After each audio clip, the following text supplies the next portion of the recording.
No breaks with Jamie Erdahl on a Wednesday. Focus, lock in on the fact that it is indeed a Wednesday. And I just posted a story on my Instagram disclosing just the worst thing in the world that can absolutely happen, which is the fact that I'm still wearing jeans. Not pleased about it. Don't love it. And truth be told, it was one of the days in my life, at least, that the name of the show was birthed from, which is No Breaks. It's like the thing that you see on social media. I think Rihanna was saying it like, no sleep, go to the bars, go to the bus, go to the club, no sleep. And you just keep going. And it was that. I did my show that I host in the morning for the NFL Network, Good Morning Football, get up at 3, hair and makeup 3:42 to 4:42 specifically. Show from 5 to 9. Then I drove over to a different studio in Los Angeles to be on a different sports talk show called The Rich Eisen Show. However, it was not being hosted by Rich Eisen. It was being hosted by my old good friend, Tom Pelissero. He asked me to come by. I stayed for 2 segments, was supposed to be 1. Drove home, may have grabbed some expensive sushi on the way home. And then I came in here and I had to make a choice. And I chose to do a 30-minute snoozle, as we like to call it in my house, instead of changing into sweatpants. And it was truly like, that was the choice I had to make. So I snoozled for 30 minutes, had a bit of a panic about the technology before No Breaks with Jamie Erdahl on a Wednesday. But here we are. And people are already correct in the chat that it is a Sister Wednesday. It is a Jaco Wednesday. And there she is. Hi, Jaco. How are you? I'm great. I'm so sorry about the jeans. I know that's not where you want to be ever. It's not the space I want to be in Which at is all. Opposite from me. I elect to wear jeans. Which is really kind of like the antithesis of what you would think our personalities would be, because you are much more of a chill person than I am, but I despise denim. Like, yeah, I mean, I'm wearing joggers right now, and I'm just like, they're all right. Man. If only we could. Sisterhood of the traveling pants. We need to switch. I do think these jeans would fit you too, in the spirit of the sisterhood and the traveling pants. Maybe I'll bring them to you when I come visit in 2 weeks. Thank you. Also, do you like my flower jacket? I feel like you would like this. I do. Yes.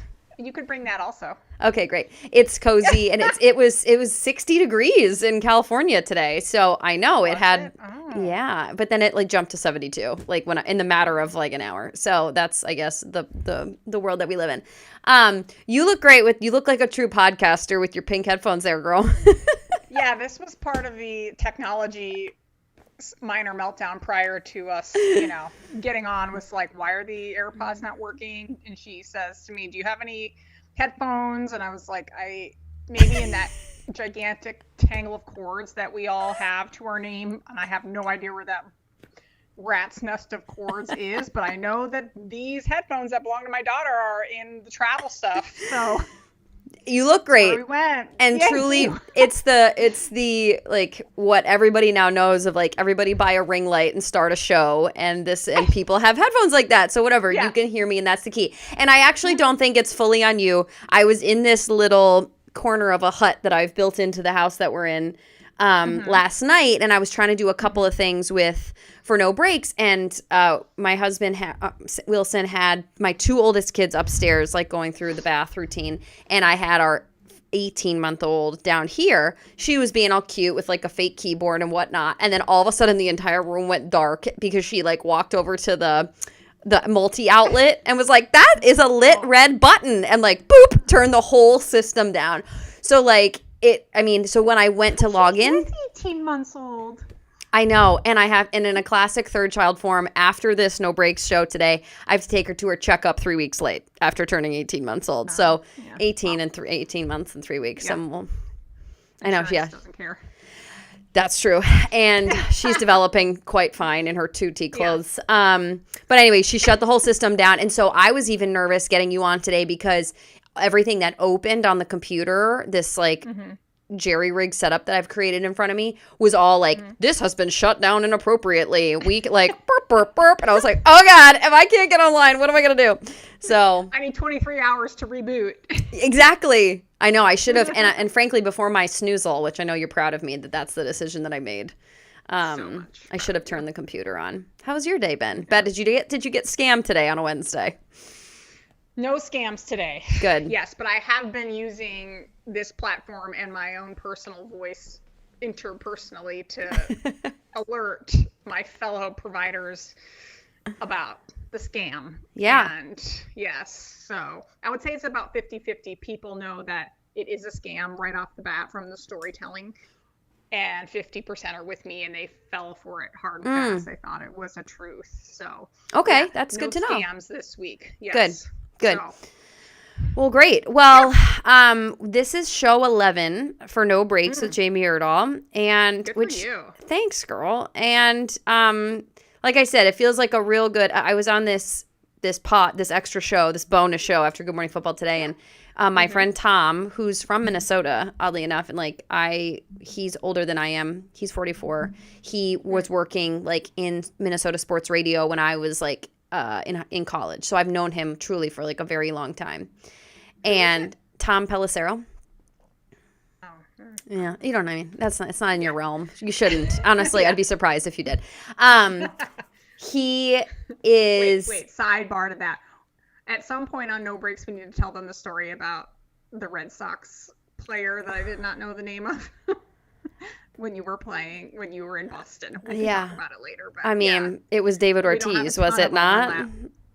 Wasn't it David Ortiz? Yeah, I'm pretty sure it was David Ortiz. Oh, I thought you were going to say that one time that you played fantasy football and you drafted Jeremy Macklin because it rhymed with Jacqueline. And we're like, that was a great idea. It was a good pick because he was actually pretty good that year. But we were all like and doing. I think I also decided to pick people only if they had an apostrophe in their name. I think you did do that too. I think that was your 1 year playing fantasy football. Yeah. Which is great. You're true to yourself. Yeah. And in the spirit of that, on No Breaks, I texted you something yesterday that I wanted to bring up with you because I saw it was a lovely post in which it was alerting people to the fact that it is OCD Awareness Month. Obsessive Compulsive Disorder Awareness Month. And specifically, when I just went to do like little triple checksies before we got on here to make sure like I didn't get scammed, that it was, or tricked, that it was not, or it was OCD Awareness Month, that it's actually, even within the month, it is OCD Awareness Week from the 12th to the 18th. So, this is what we have to do on this Wednesday, No Breaks with Jamie and Jaco. Shall we? Yes. Yeah. Okay. I think it's important. Okay, thank you. So I do have a little palm sweat about it, but it's important. We'll ease in. Okay.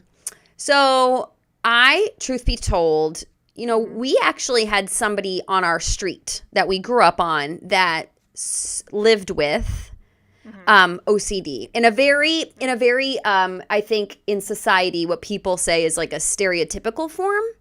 If I remember correctly, she had a lot of like the tendencies with, or as we heard it, with like light switches, like counting. And I think she would like flip pages, the compulsions. Yeah. Like flip pages a certain number of times. Yeah. What do you remember of this?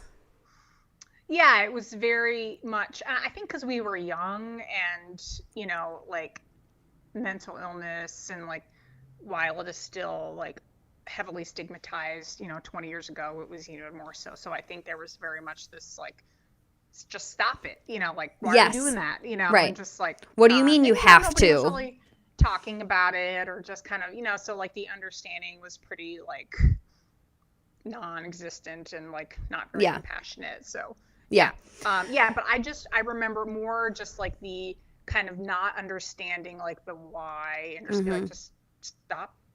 Oh, remember it was like the double letters had to be written out a number 5 times. I remember that. Yeah. Yeah. And like the parents battling with the school about letting her. The spelling of things. Like she was getting in trouble for the spelling. Yeah. Yeah. So yes, I do. Yes. But it was kind of more of just this, of the young kind of Yeah. intake of like, Yeah. in conclusion of like, well, just stop, So that was Yep. our, I think, introduction to even like the concept, or at least mine. Okay. Yes, So yes, agreed, you agreed. then we both went on to college, and then we Mm-hmm. are living on the East Coast. And Mm-hmm. in your journey in your life, you Mm-hmm. started in your own therapy journey, and Yes. in your Mm-hmm. growth and understanding of your adulthood, and frankly your childhood, and some Mm-hmm. stuff you went through in college, you Mm-hmm. yourself were diagnosed, I think, or Mm-hmm. officially, you understood that you have anxiety, but it has an OCD component, right? Mm-hmm. Yes, yes.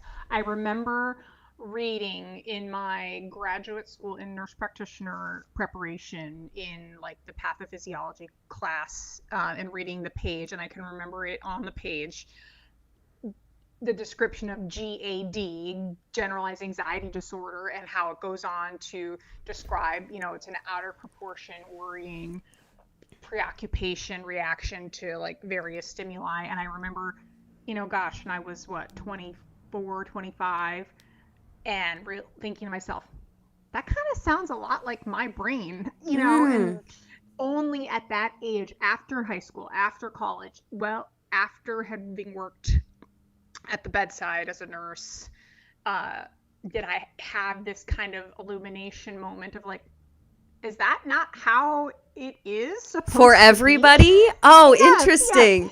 yes, yes. And I think I kind of just stunned me,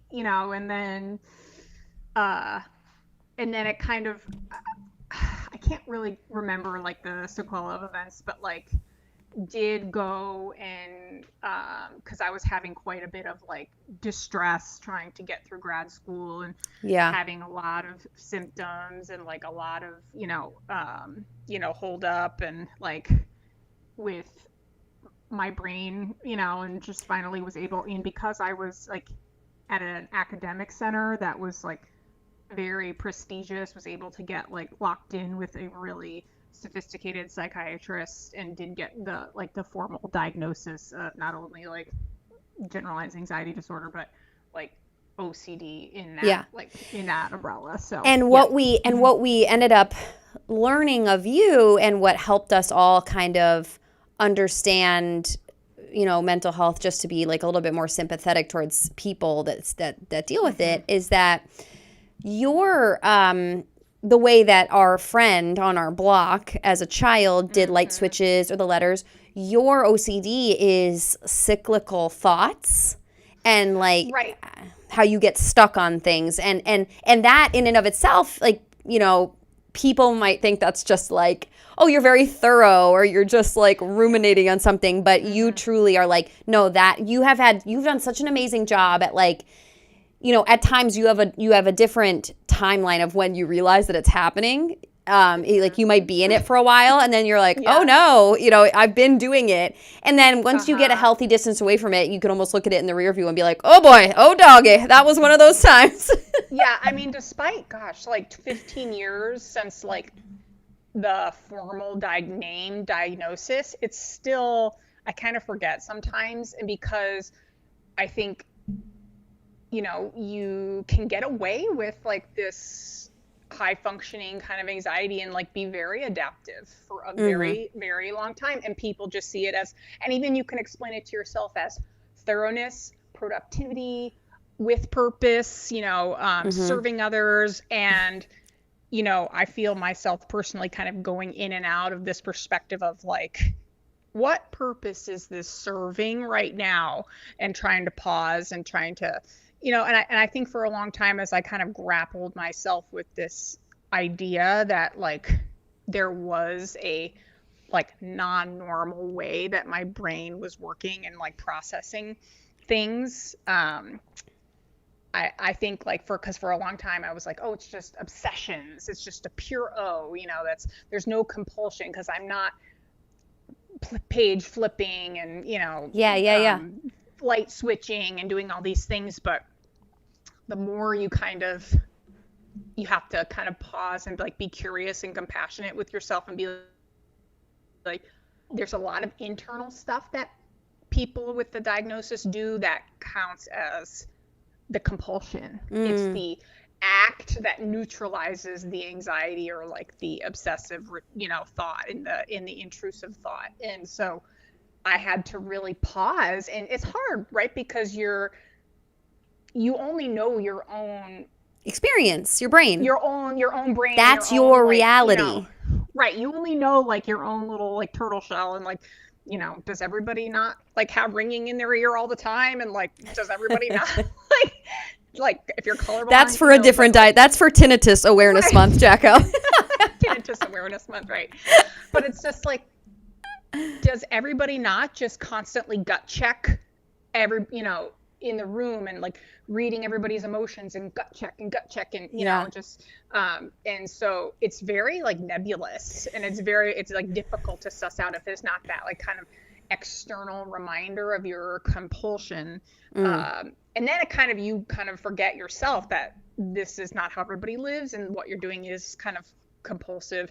And then this discussion about adaptive into maladaptive is an interesting like threshold that changes over time. So I think with your education of it, and honestly, not only of the diagnosis as it pertains to, because you are a caregiver and you are someone who is like medically qualified to work with people that deal with this, you also had to be living with it. So I think in your, because you were 24 maybe when you found this out. So let's say 15 years ago.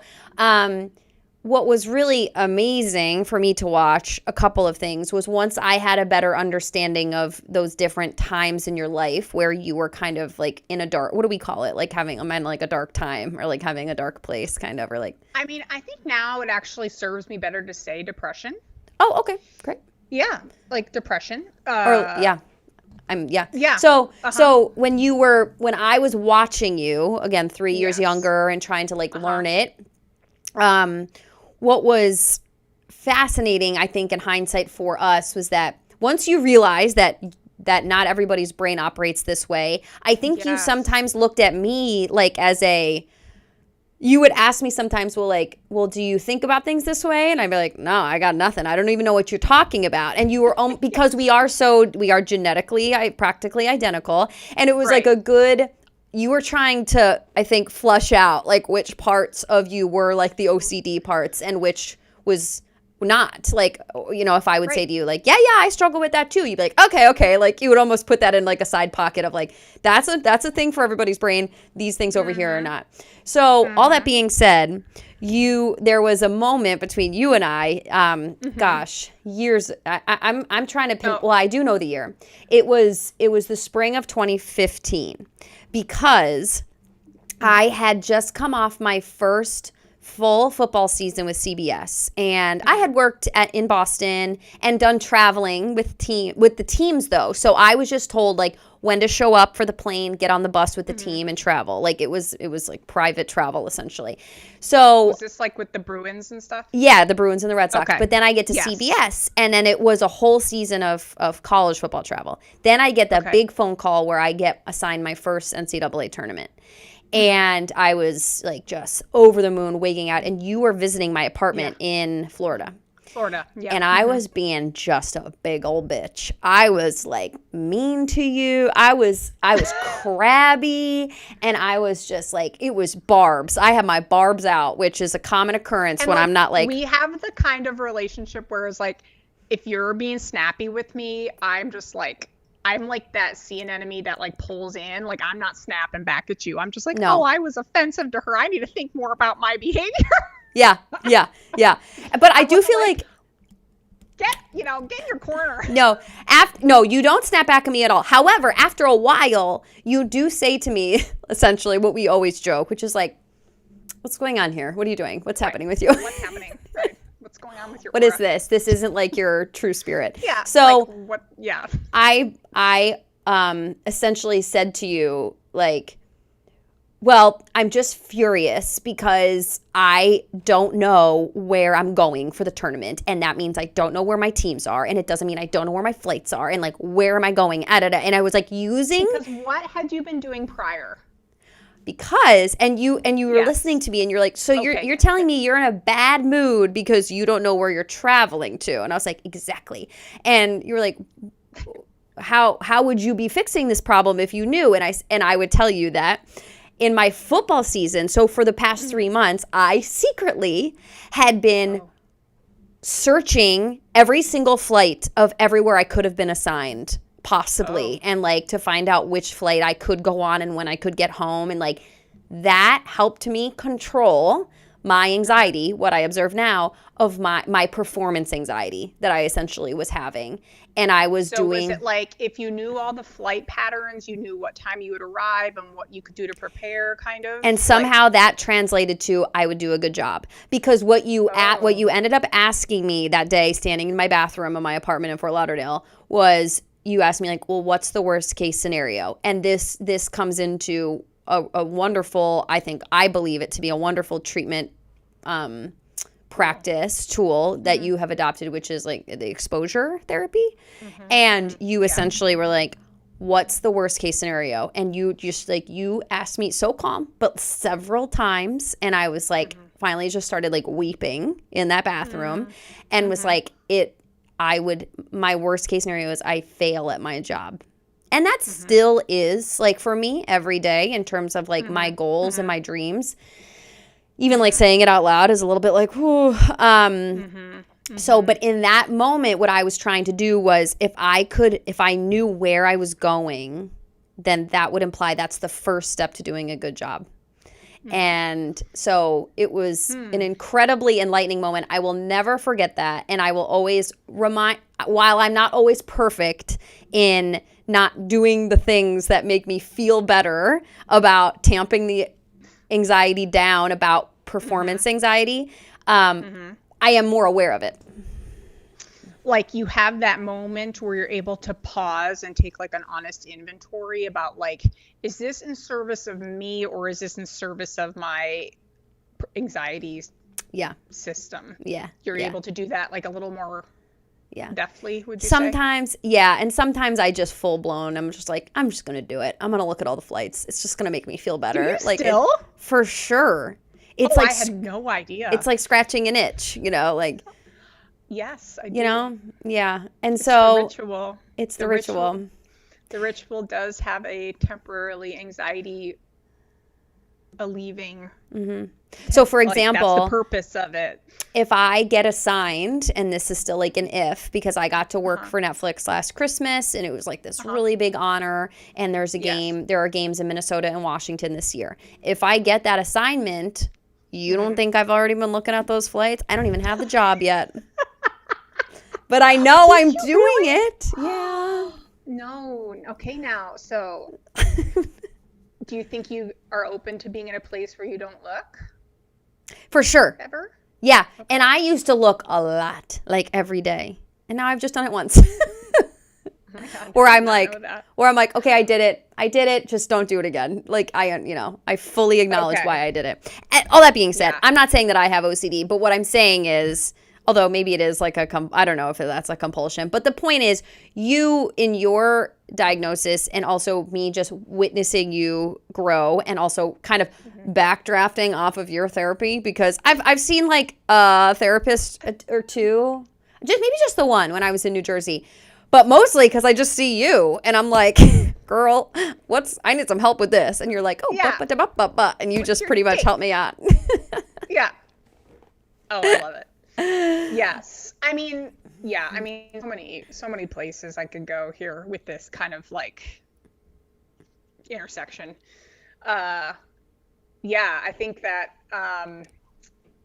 it takes, so what we're talking about with the exposure is like it is in the realm of the cognitive behavioral therapy approach to, mental illness diagnosis management. There's lots of, modalities and interventions and psychodynamic therapy and, the EMDR, which is the eye movement. Is that what that is? One. It's called EMDR, eye movement desensitization retraining, I want to say. I actually don't know much about that at all. It's as I've started to kind of more seriously like pursue and consider this like job, this expanding my career, doing just like a lot of like reading for fun, but actually very enjoyable reading about like psychiatric, advanced practice assessment. And yeah, so EMDR is one that I personally don't have experience with, like as a patient and like as a recipient of such therapy. CBT, yes, psychodynamic therapy, which is like in the psychotherapy like realm.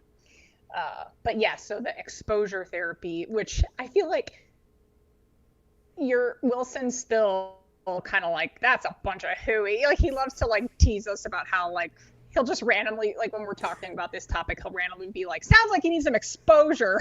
I know, he just like doesn't use it correctly. Yeah, I know, he's real open-minded. Yeah. No, but he like we have inched the car with him in terms of some of his tendencies that he does mostly in the capacity of when he's experiencing like high stress. And if it does, he does not suffer from anxiety. He's not an anxious person, as I have known him for over 10 years. However, he is in a high stress environment. He comes in and out of that like quite significantly. So he does have some tendencies where I think the same thing. It's like passing along this wisdom, where I say to him, I put my hand like on his arm and I'm like, what's going on with you? How you doing? What's the problem here? And he's like making everything a right angle. What's happening? Yeah. So not that he loves that, but I do think he has become more open-minded to being like, okay, I'm doing the thing. Like he used to just fully just used to be like, that's not true. That's not it. And then it took him maybe like a day, and now it takes him like an hour. And then maybe now it's down to like, okay, you're right. Like as we're standing there, he'll be like, you're right. I'm doing the thing.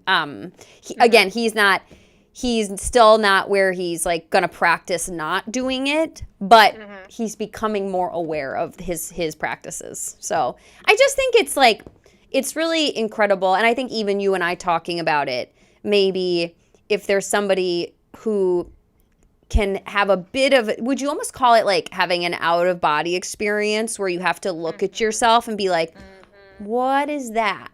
And almost like identify the behavior. Yeah, it takes like, and not to sound like all like self-righteous, but it does take courage to be able to pause and say like, am I doing this for a reason other than just productivity?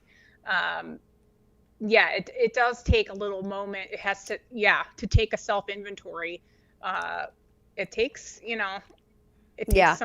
some seeds, as they say. And not only courage within yourself, but then also I think something that I've just admired about you is that you again, I think the time lag is different, but you have let your people into it at times. You let your spouse into it sometimes if you do need a bit of like a life raft, or you let me into it but sometimes it's a week after, sometimes it's in real time. So it's never going to be like cookie cutter the same. Yeah. I think that like early on when I was initially diagnosed and I was really struggling with like full-blown kind of OCD, the loop, which is, so when we talk about like the loop, it's like you're having the obsessive or intrusive thoughts, and these are like abhorrent to you. So it's just like, like I'm going to drive my car into that traffic stop and hit all these children. It's like things that are very, completely, the word is that they use in like the psychiatric realm is like ego dystonic. So it's like completely opposite of how you would normally you stand for. So like, a mother of 3 who's not having a psychiatric, like event is not gonna blow through a stop sign into like a bus stop of children. Yeah. Like, but so her brain can get stuck on things and then. Right. Or like if you work as a nurse and you are an outstanding nurse, the ego dystonic intrusive thought is, I'm going to, switch these meds or like I'm going to use dirty needles or like I'm going to over medicate this, and that's the abhorrent thought. That catches the obsessive loop. And then the ritual is whatever the compulsion is to help like neutralize the anxiety that you feel when you have that abhorrent thought. So you have the thought. Okay. So Yes. I would say let's not use like super specific examples, because essentially I just heard that and I was like, well, my brain would never be that dramatic. So then immediately you excuse yourself. So let's just say you have what you just said, abhorrent, like hateful, like, is that what you mean? Like a negative thought? Negative thought. Then you have anxiety about the negative thought. What does this mean about like I can't believe I'm thinking this. Okay. Yes. Then you do things to essentially calm your anxiety, but those things have nothing to do with the thought. So people could be doing the light switch thing, the hand washing, the checking of the flights. So again, for the example, it would be like mine is, I'm going to be like do terribly at my job. I'm having anxiety about that. So I'm going to like check all the flights. Yeah. But in the moment you're not having, I'm going to be terrible at my job. Like, I mean, I guess that is the seed, right? You're not able to maybe say that in the moment. Right. Be like, you're thinking about work and the assignment and but the seed is performance anxiety. Based. And then, yeah. Yes.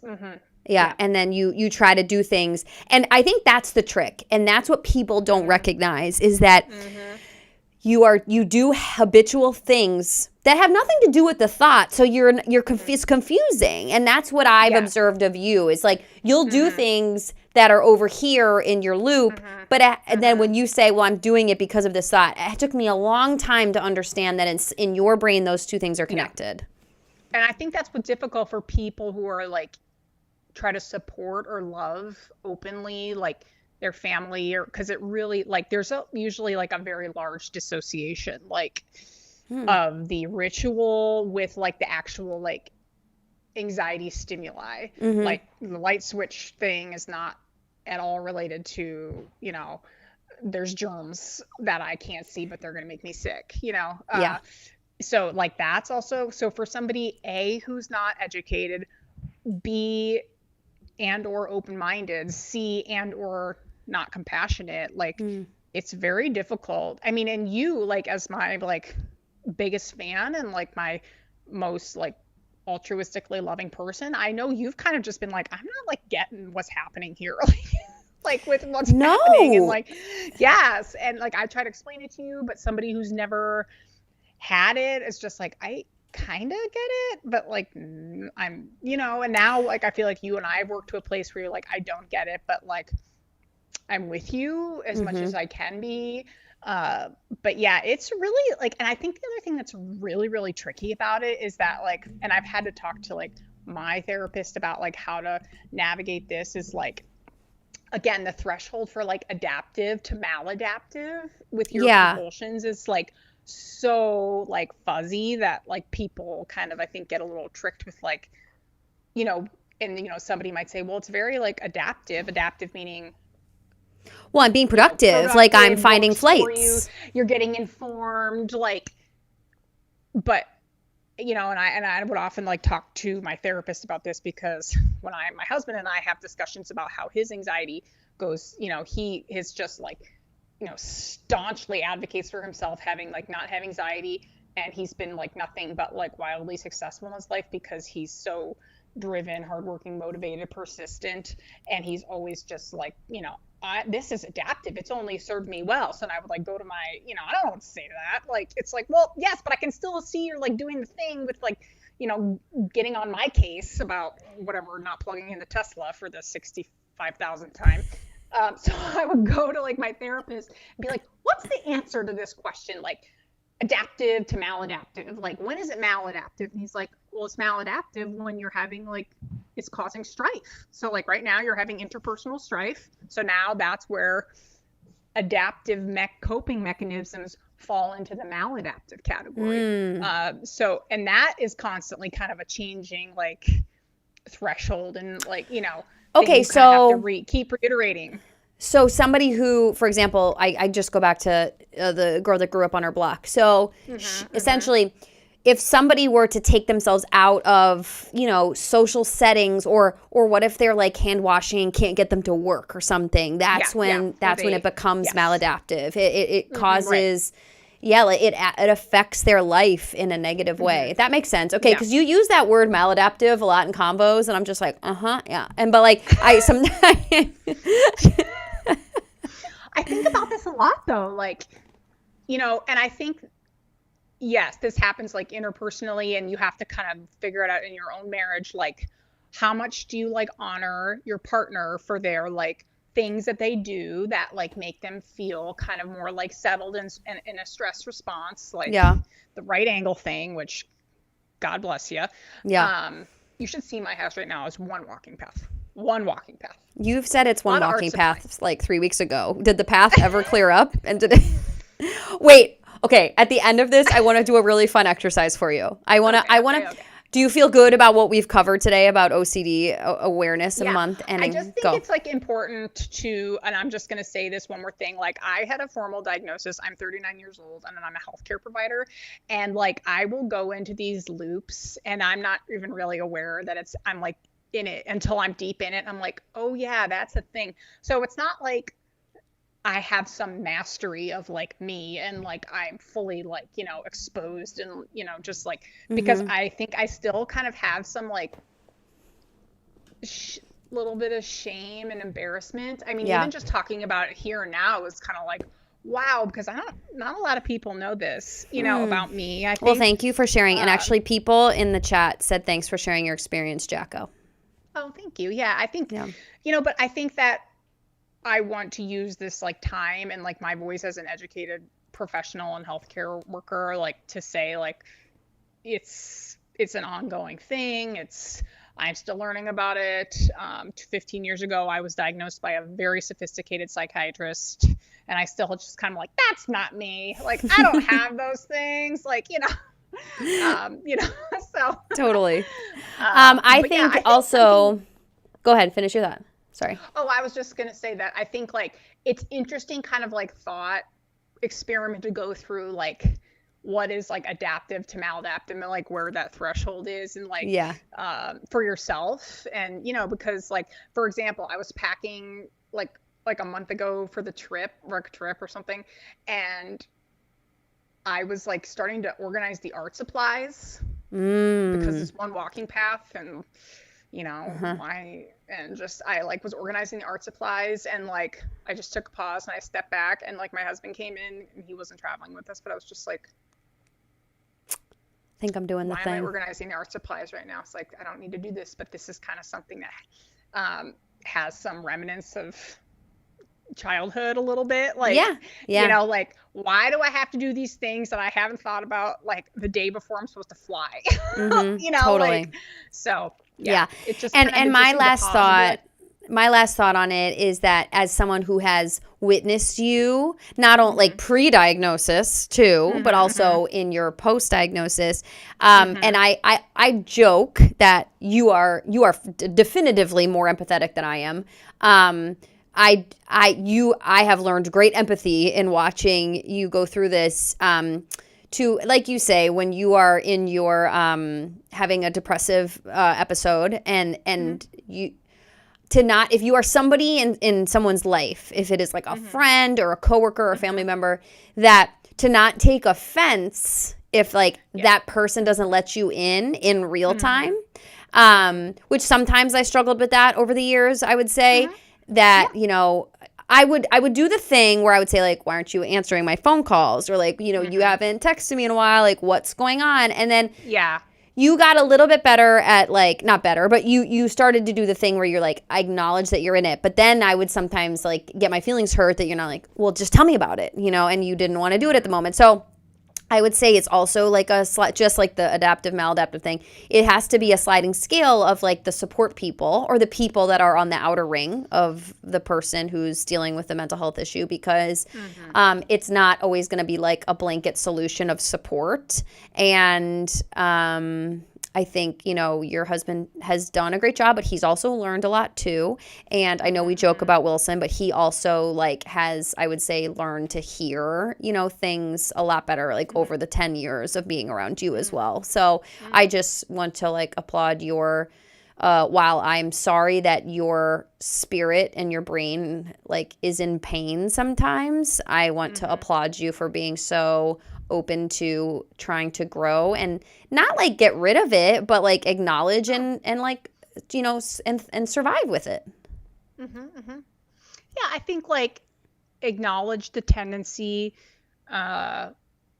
acknowledge that it's like part of how you process the world, but really try to stay away from like valuative statements about good, bad, worse, better, you know, really trying to just name it for, you know, in it, out of it, in it, out of it, I think probably is the least valuative, because it's like, I feel like naming it, I'm doing well right now versus like I'm doing poorly right now. It's just gets like success failure kind of into it. And it's just like that kind of gives it power. And then just the shame and the guilt and the embarrassment, you know, and it's just this kind of whole like, you know, various flames under the pot of shit. Stew. Sorry, I won't. I think it's okay. I checked the not for kids box on YouTube, so. Oh, good. Okay. Yeah. Yeah. I think like this. I think that can we talk about like?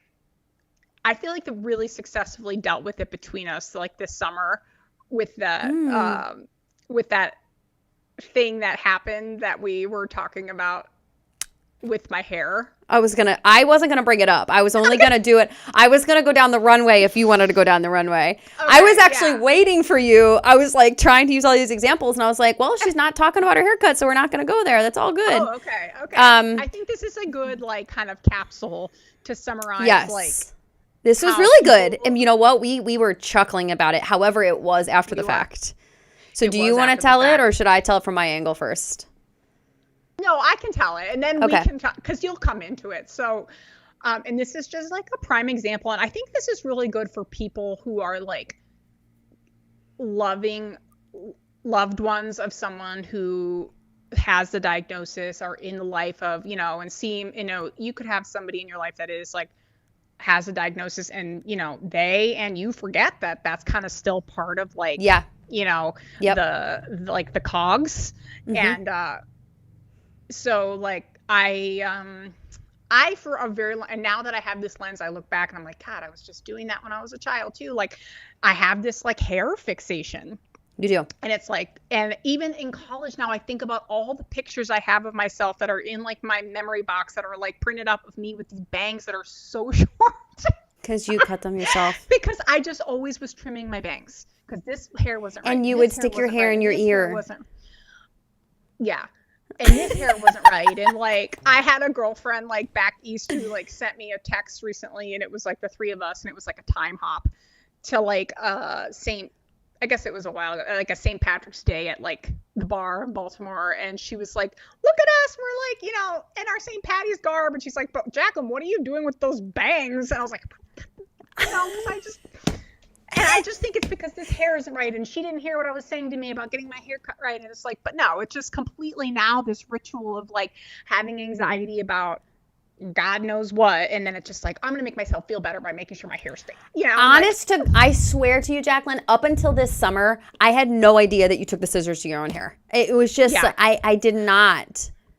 And I really think that that's an important part to emphasize too, is that like there is some like it's like shame secrecy to these behaviors, because like even somebody who you know like loves you unconditionally and like isn't gonna judge you, you still kind of like want it to be like your dirty secret. And so that's why I think it's like important just to like say it out loud here, so that people might feel empowered to be like, I do this thing, I know it's like screwed up and I feel guilty and ashamed about it and it's yuck, and like you just want your people to be like, I don't get it, but I'm with you, like so anyway. So I mean, in between us, and we are just like each other's biggest fans, so like I got my hair cut, I go to a nice place in town, and there was just like this one part in the back that was too long, and it was just like I put in my ponytail, and my ponytail bun wasn't the way I like how it feels.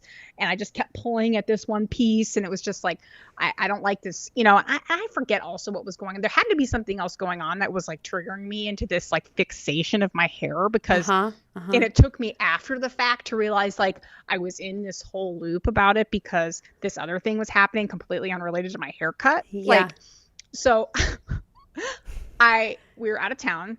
I was focusing on this one piece, this one chunk that was too long, and it was driving me nuts. And I was taking pictures of myself from the back, and I was looking at it, and I just kept like, and I said to myself, because I had done this 6 months prior, I was cutting it myself, and I like made it look weird. And I went back to my girl, and I was like, oh yeah, I just need to share this with you that like I cut my own hair, and I know it's part of OCD, but I really think I screwed it up. And she's like, I got you. We're gonna fix it. No judgment. Love it. And I was like, okay, thank God, I'm not gonna do it again. So then that was like 6 months. Okay. And then this happened again. And I came home, and I have some like barber scissors because I would like trim, my son's hair. Because you have barber scissors. No, exactly. But also, like, yes. Yeah. And I just started trimming, and it's like, I'm going to make this purchase. I don't really like how this looks. I don't really like this looks. So trim. And then I would come back downstairs, and for about 20 minutes, I would be okay. And I'd be around here with the kids. And then I would make an excuse to go back upstairs to like, well, this part feels weird. I'm just going to trim here. And this part feels weird. I'm going to trim here. And this went on for a couple of hours. Yeah. A couple of hours, and like this piece on just shorter. Kids probably didn't think otherwise. You were coming in and out of their bubble. Yeah, I'm just like, okay, this side, I need to do it over here, I need it over here, and I just kept going. But when I'm in it, I don't think it's weird. I'm just doing it. So how'd you get out of it? The next day. Yeah. I was up at the country club at the pool. And I was really thinking a lot about my hair and what it looked like. And I came home, and I went to go get the scissors. And this piece right here was so short. It was like, so short. Yeah. And I was just like, oh my God, it's above my ear, and I was just like, it was really short. It was either the day that you were doing it or the day after that you and I FaceTime, and I said like, it's a cute haircut, and you shut me down so hard. Like, you just made up a different topic. I was just like, I don't really like it. It's really short. She just went for it. I came home from the country club. I went and started cutting it, and I was just like, I said to my husband, I was like, you got to take the scissors. And he's like, what? He didn't know I was doing it either. And I was like, I've been cutting my hair for the past day, trimming it. And now it's like out of control short. And I was like, you got to take the scissors. I'm not like going to cut myself, but I was like, I can't stop cutting. Yeah. And he was like, just stop. And I was like, you don't understand. I was like, yeah, good voice. Thanks. Didn't think of that. But I was like, you got to take the scissors. Just take them all. Like, I don't like. Take them and put them where you put the peanut butter cups. And then for the next. Yeah, exactly. And I was like, just take them.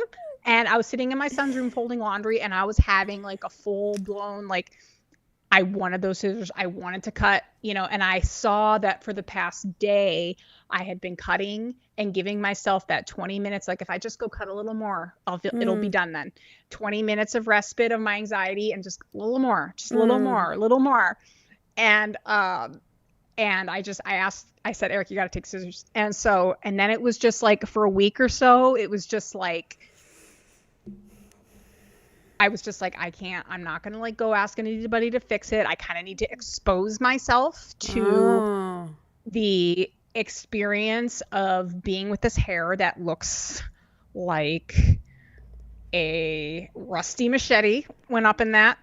And, and so then like 2 weeks later, I went to, not the girl. Oh, I know this part. Yep. Yeah. And, I went to the girl who cuts my husband's hair, and I went in wearing like my little son hat that kind of looks like a cowboy hat. And she's like, hey, I haven't cut your hair yet, etc. And I was just like, I got a bad haircut. Fully threw that girl under the bus. lied right to that. You were like, right to her face. Some other chick in town totally botched my hair. Yeah. And she was like, well, let me see it.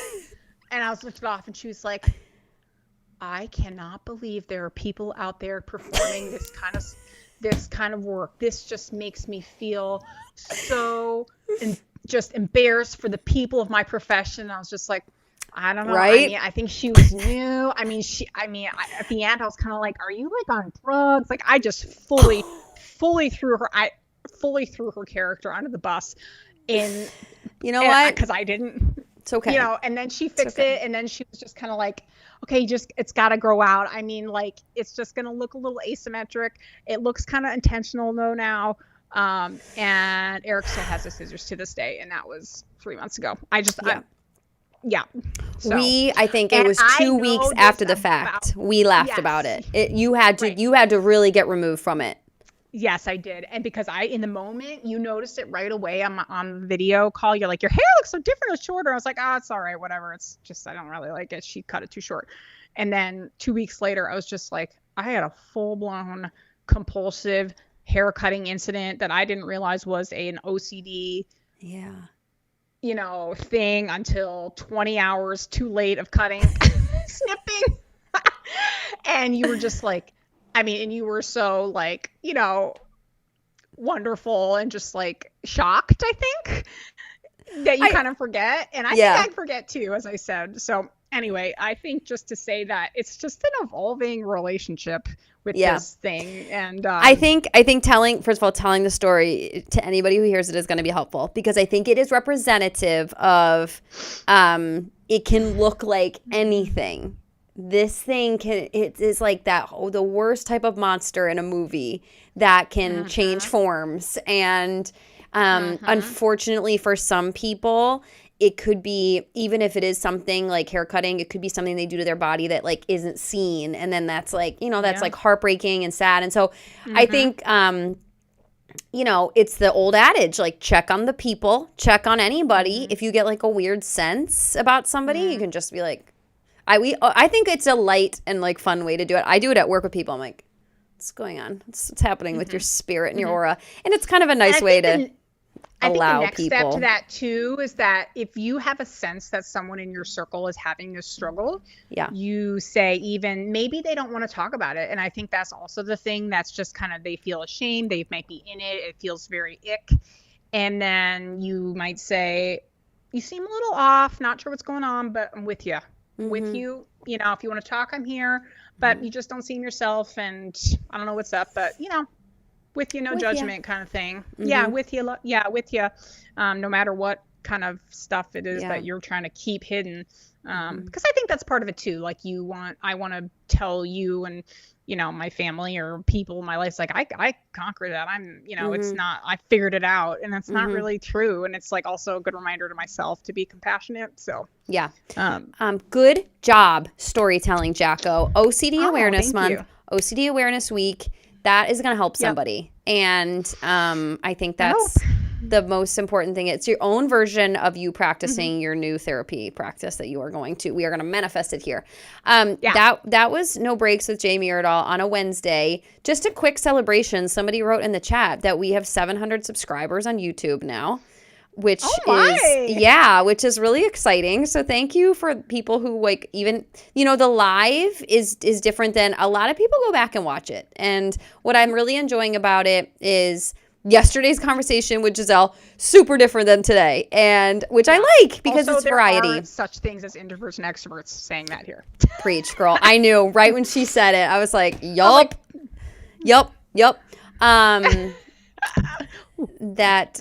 Okay, one last thing, Jaco, I want to tell you, because I just want you to feel validated that, Jaco, if you ever second guess yourself about sharing your truth today, know that your bravery and vulnerability today is going to change people's lives for the better on many levels.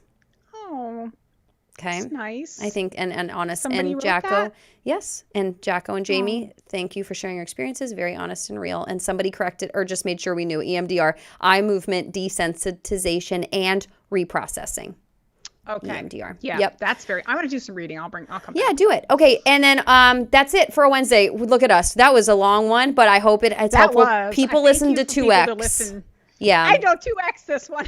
2X this one. Okay. Yeah. So good, Jaco. You even had a parenting story that we'll get to next week, I guess. But every week's going to be I know. different, and we love that. Yeah. And good job, Jaco. Really good. Thanks. We love Thanks for everybody. listening. No breaks with Jamie Erdahl.